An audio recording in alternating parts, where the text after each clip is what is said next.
Hi friends, ഞാൻ മുഹമ്മദ് ബിൻഷാദ്. അപ്പൊ നമ്മളെ ഫസ്റ്റത്തെ വിളവെടുപ്പാണെന്ന്. നമ്മളെ ചീരയാണ് ഫസ്റ്റത്തെ വിളവെടുപ്പ്. ചീരക്ക് ഒരു ഉഷാറ് കുറവുണ്ട്. പൊതുവെ കേരളത്തില് ഈ മഴക്കാലത്ത് കൃഷിക്ക് ഒരു ഉഷാറ് കുറവുണ്ടാവും.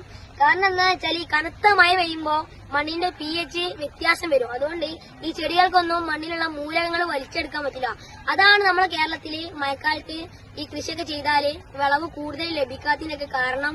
പിന്നെ അതുപോലെ തന്നെയാണ് നമ്മളെ കേരളത്തിലെ 90% മണ്ണും അമ്ലത കൂടിയ മണ്ണാണ്. ബാക്കി മണ്ണ് മാത്രമാണ് ചാര സ്വഭാവമുള്ള മണ്ണ്. അതിൽ പാലക്കാട് ചിറ്റൂർ എന്ന സ്ഥലത്താണ് ഈ ചാര സ്വഭാവമുള്ള മണ്ണുള്ളത്. എന്തായാലും നമുക്ക് നമ്മളെ ചീര വിളവെടുക്കാം. അരുൺ എന്ന് പറഞ്ഞ വെറൈറ്റി ചീരയാണ്. നമ്മൾ കട്ട് ചെയ്യുമ്പോ 2-3 കമ്പ് താഴെ നിർത്തി കട്ട് ചെയ്താൽ നമ്മൾ അത് വീണ്ടും പൊടിക്കുമ്പോൾ നമുക്ക് വീണ്ടും അത് വിളവെടുക്കാം. അതുകൊണ്ട് ഞാൻ ഇപ്പൊ 2-3 കമ്പ് ഇവിടെ നിർത്തിയിട്ടാണ് ഞാൻ കട്ട് ചെയ്യുന്നത്. ഇതിപ്പോ ഞാൻ ഫുള്ള് വിളവെടുക്കണില്ല, നമുക്ക് വീട്ടാവശ്യത്തിനുള്ളതാണ് വിളവെടുക്കേണ്ടത്.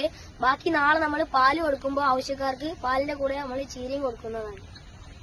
കുറെ വിത്തിട്ടിരുന്നു, പക്ഷെ ഫുള്ള് മുളച്ചിട്ടില്ല. കാരണം മഴ ഇത് വെള്ളമായി അങ്ങനെ കുറെ വിത്ത് പോയി. പക്ഷെ ബാക്കിയുള്ളതൊക്കെ നമുക്ക് കിട്ടിയിട്ടുണ്ട്. നമ്മൾ വിതച്ചതെല്ലാം തിരിച്ചു കിട്ടണമെന്നില്ല. ഇതാണ് മക്കളെ നമ്മൾ വിളവെടുത്ത പച്ചക്കറി, വിഷരഹിത പച്ചക്കറി. ഇതിങ്ങനെ വിളവെടുത്ത് നമ്മൾ അനുഭവിച്ചറിയണം, എന്നാൽ ഇതിന്റെ രസം എന്താണെന്ന് മനസ്സിലാവുള്ളൂ.